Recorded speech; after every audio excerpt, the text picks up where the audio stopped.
¿dónde está la clase obrera? Esa es la pregunta clave para tratar de entender estos años, ¿no? Estos tristes años, como digo muchas veces. La clase obrera supo construir en otros lares, fue participar del mayo del 68, el otoño caliente italiano, y en Argentina el cordobazo, el vigorazo, un montón de otras puebladas donde tuvo un lugar protagonista muy fuerte la clase obrera, tomas de fábrica por muchísimos largos días, movilizaciones, un poder para poner en jaque una dictadura o para intentar torcer el gobierno peronista del 73, de tal manera que Perón se tuvo que poner en contra. Y tanto poder parecía tener de cambio que tuvo que venir la dictadura más asesina y genocida de la historia de la Argentina y una de las más genocidas de la historia del continente latinoamericano. ¿Qué vino después? Después surge una CGT que en algunos casos, como el gobierno de Alfonsín, le hizo unos cuantos paros, pero realmente sin poner en jaque ninguna de las reglas de juego importantes de la sociedad capitalista, y que cada vez se fue burocratizando más. La CGT surge un intento de modificar esa burocratización que terminaron siendo la CTA, surge como el Congreso de los Trabajadores Argentinos, que enseguida es cooptado por el peronismo en su versión más socialdemócrata, cuya única bandera era la no burocratización, se terminó burocratizando al día de hoy, que son las CTA, básicamente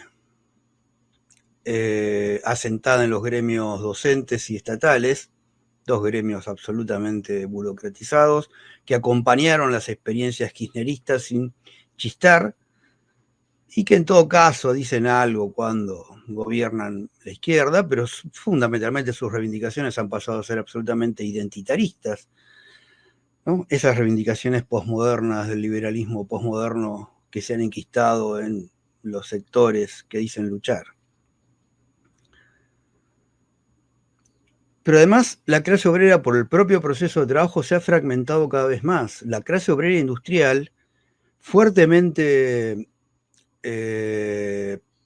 atacada por estos modelos altamente de derecha, el macrismo primero, actualmente Milei, y esto es lo que me llama la reflexión hacer este video, lo que está pasando en estos casi 2 años del gobierno de Milei.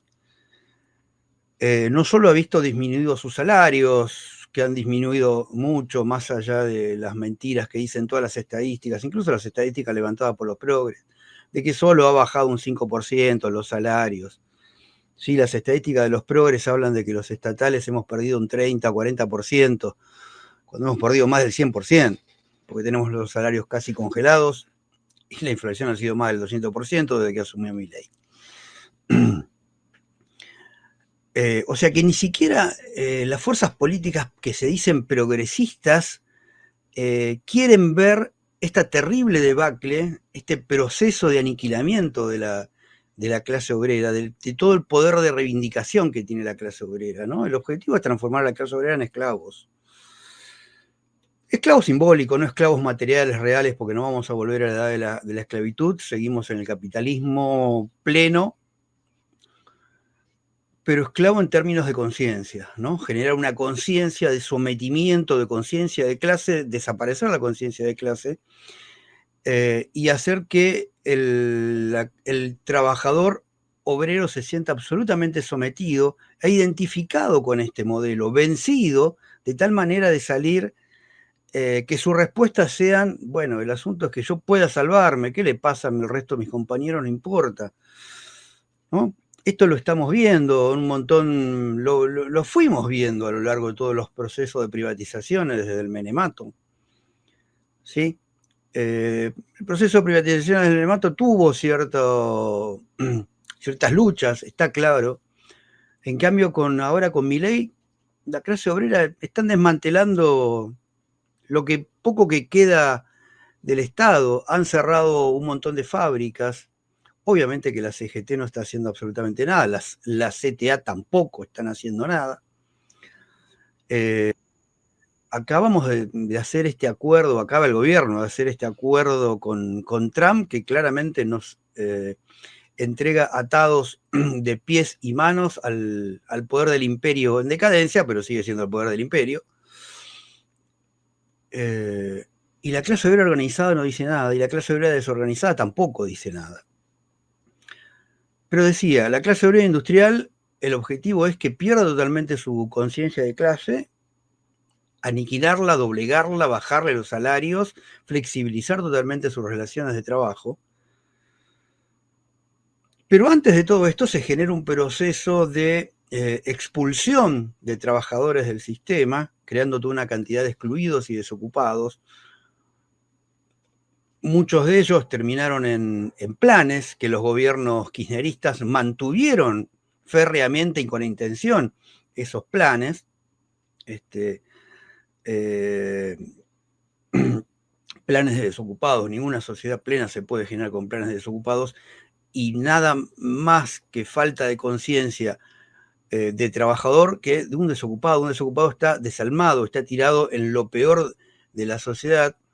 Es muy difícil desde ahí, ¿sí?, generar una conciencia. A partir de todo aparecieron los movimientos piqueteros, que fueron cooptados por Partido Nacional Popular, Organizaciones Nacional Popular, o por la ya autopercibida izquierda, y totalmente destruidos porque fueron puestos al servicio de esos intereses de pequeños grupúsculos partidarios o políticos, y no al servicio de la clase, de los intereses de la clase obrera.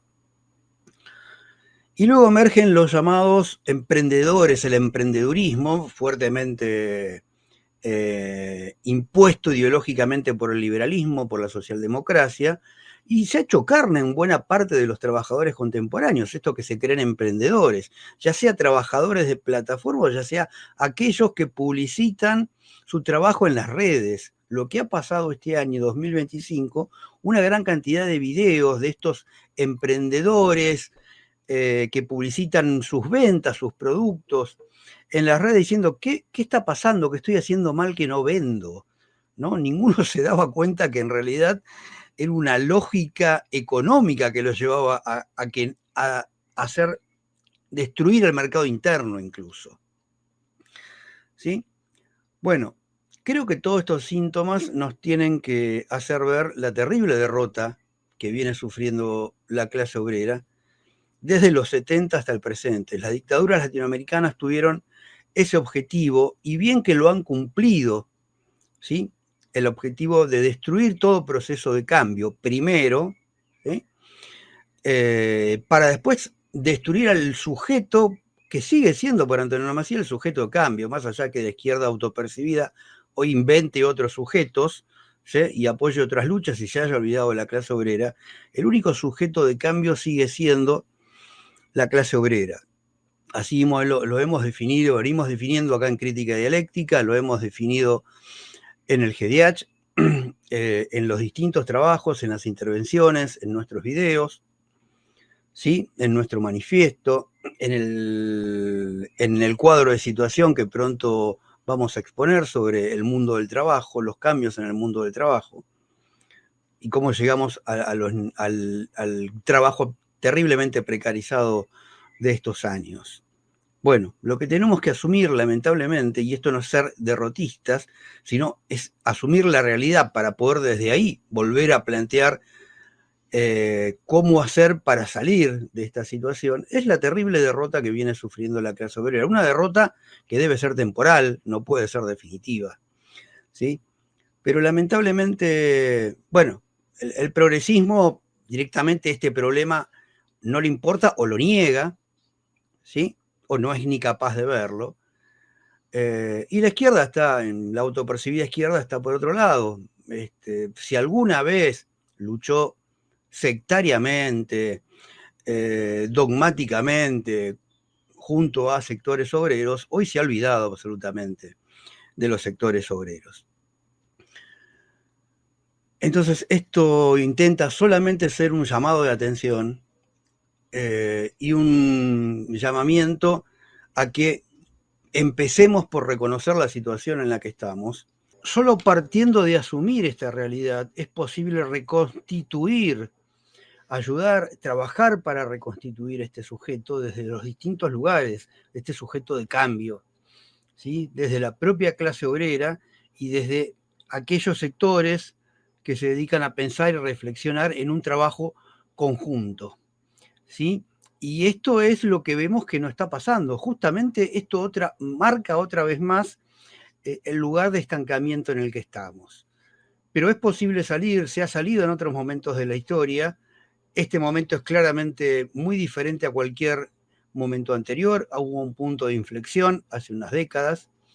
Neoliberalismo y posmodernidad son las armas más mortíferas del poder dominante, pero al mismo tiempo el occidente capitalista se está cayendo. ¿Sí? Se está cayendo frente a otro modelo capitalista. Tampoco es que del otro lado tenemos ninguna panacea, pero es el momento para aprovechar. Así que es fundamental que nos pongamos a caminar juntos en este camino arduo y muy difícil, reconociendo este momento en el que estamos situados. Y desde acá, trabajar y trabajar fuertemente para generar este cambio.